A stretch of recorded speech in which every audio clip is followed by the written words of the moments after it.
Hi. I'm Vivi. And I'm Jennifer. And, like Terry said, we are best friends. Or platonic soulmates, whatever. It's been road trip season for us.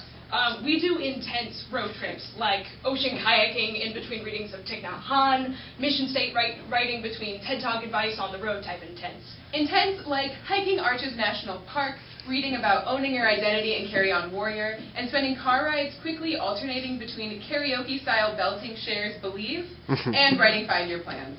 We even ended our first road trip by doing tandem paragliding jumps off a cliff in Santa Barbara. Yeah, and given our very emotionally taxing last 12 months, we decided we really needed to up the ante this summer, so we decided we were going to get paragliding certified so we could do those same jumps, but solo.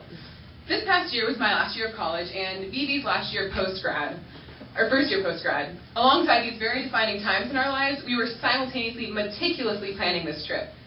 We started a couple weeks ago, in fact. And we thought we were going to come here today and tell you all about how this road trip was making up for the mess of the last year we've had, how we conquered the whipping winds of our lives by learning to glide on the gusts thrown at us. I've never liked doctor's offices, and the one I found myself in last week felt especially harsh and sterile. I hadn't seen my general practitioner in years, but I remembered her as friendlier. It's definitely fractured, she said to me, an air of indignation in her voice. And probably badly. No paragliding, no running, or anything like that for the next 2 months, unless you want to break it. I'll get you an authorization form to see a specialist. It was almost too fast to take in. On our first day of paragliding lessons, I had fallen, like most people do on their first day, and I had twisted my ankle. I thought it was fine and had just kept going. Now, I walked to my car like a zombie before bursting into ugly sobs inside. We had to cancel the rest of this year's road trip. We couldn't learn to fly. So it turns out that despite both being slightly obsessive planners, we can't actually seem to protect ourselves from having our plans completely dashed. Though this had been pretty consistent with my experience of this past year. And mine too. I had a lot of lows while preparing for adult life, and Vivi was gone. Right after our last trip, she left the country, which was great, but also meant my best friend was oceans away while everything else around me went haywire. We could plan our Skype dates, but I couldn't plan on my dog dying. I knew his health was declining when I returned to school, but I assumed I would get a heads up if things took a turn for the worst. Instead, one night I got a brief text message from my mom. Though I had a job when I got to France as an au pair, I couldn't plan on the family that I was going to be put with. Just getting picked up from the airport, I watched my host father slap his 4-year-old son so hard that he hit the pavement.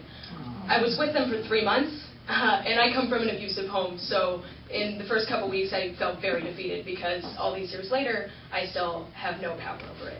But we're strong. We can get through anything. And it wasn't all bad. I was writing an awesome honors thesis, and I was even a finalist for 2 prestigious fellowships, a Fulbright and a Napier. And by November, Vivi was back home, and we got to spend Thanksgiving together. Yeah, and of course, it wasn't all bad in France, though I couldn't have planned all that either. But I didn't expect to have such life-changing epiphanies in France. So I was walking to this bus after just having attended this private opening of an archaeology and art exhibit of ancient Greece in this famous castle-turned-museum, and it started to drizzle, and as I'm waiting for the bus, I'm thinking about all these kids that should be able to go to this and take the things out of textbooks and put them in front of their faces, and when I got on the bus, I thought of all the kids that I want to take on buses and take to observatories and museums and recitals. I graduated college 5 months prior, and I had no idea what I wanted to do with my life. And here I was getting on a bus in French autumn rain, having just realized what I wanted to do for a career. I wanted to be Miss Frizzle with a magic school bus. So after Thanksgiving, I did everything I could to submit a grad school application, and I got an entire portfolio together. By the time I flew away to New Zealand in January, I was just waiting to turn that application in. I was waiting on one test. I didn't plan on when Vivi would be coming back, or one of my closest college friends deciding last minute to graduate early for financial reasons. It was great, and I was happy for her, but it only made those last college days more lonely. Meanwhile, New Zealand was terrible. I'm sure it was actually great, but I couldn't plan on being allergic to the entire country. So I could barely breathe. I couldn't plan on being lied to about job availability, and I couldn't plan on where I would spend even the next night. So I had taken a ferry and a 12-hour bus ride all the way to this town to own this one job interview. I get a text that my prospective boss is actually an hour's drive away, and I have no form of transport. He texts me back really cavalierly saying, "Oh, no big deal. It's a real easy hitchhike." To be clear, less than a week prior to that, I had a man slip into my bed in the middle of the night and curl up with me, and I had to threaten him with bodily harm until he left. So I'm not doing the hitchhiking thing. I rushed to find a taxi cab driver, asked him how much it all cost, and then when he adds on the cost of getting back, I just shut down. Are you okay? Is everything okay? I just stared out into nothing. I was so screwed. I had 3 weeks of no sleep from allergies. I just found out that the one test that I was waiting on to pass, I actually failed, which meant I was gonna miss the app deadline, I was gonna miss a retake, and I was definitely not getting this job. Do you feel safe? No, I don't feel safe. I'm terrified. I couldn't plan on finding myself on this island of paradise, stranded, sobbing, and being hugged by a taxi cab driver I've never met. I sat alone in my dorm room getting ready to head out the door to a midterm when I got an email alert. It was from Fulbright. I raced to the computer to check it and saw a bolded A in the heading. I was an alternate. I hadn't gotten the fellowship. I burst into loud, sloppy tears while stuffing my notebook into my book bag. It was my last postgraduate option, the one I wanted the most.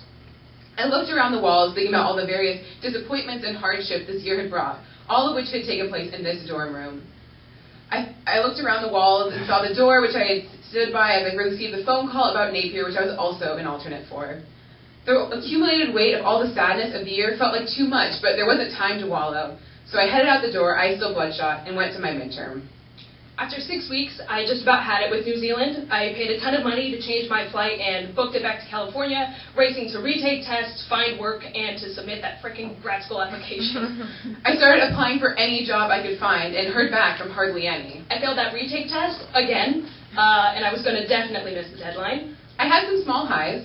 I got accepted and funded to attend a prestigious research conference in my field and present my honors thesis. There, I got to meet one-on-one with professors whom I greatly admired and who teach at the grad schools I'm considering. I even got to visit that friend on the East Coast who had graduated early, and we got to explore Boston together. It was a great taste of the independent adult life I'm hoping to create for myself. It was my first time traveling alone, and a great milestone as well as a momentary reprieve.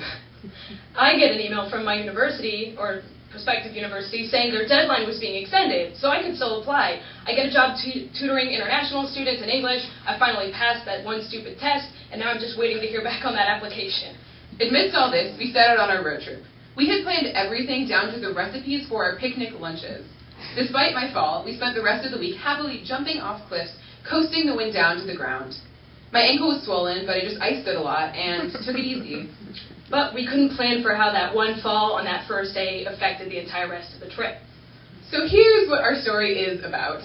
My year has been filled with very high highs and very low lows. So, to be clear, I did just find out that I did get into grad school. And I'm starting in August. But this was also my first year completely alone, without a plan. And it was a total mess. But you know what? It was my mess. They were my choices with my solutions, and I made the most out of every situation I possibly could, and I can accept the fact that not everything went well, because at the end of the day, I didn't just survive it. I got a lot out of this year.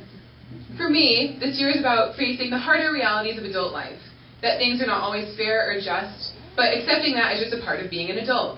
And while I was busy trying to plan what my life would look like after graduation, the world was teaching me lessons about how to handle the disappointments and rejections of adult life that don't yet have a greater purpose or happy ending. My story doesn't exactly have a happy ending yet, and my life does still feel a little bit out of control, and that's just how it is sometimes. So, we are trying to figure out an abbreviated version of our road trip.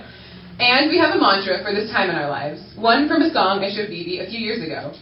Your heart is the muscle the size of your fist. Keep on loving. Keep on fighting. Hold on, hold on, hold on for your life.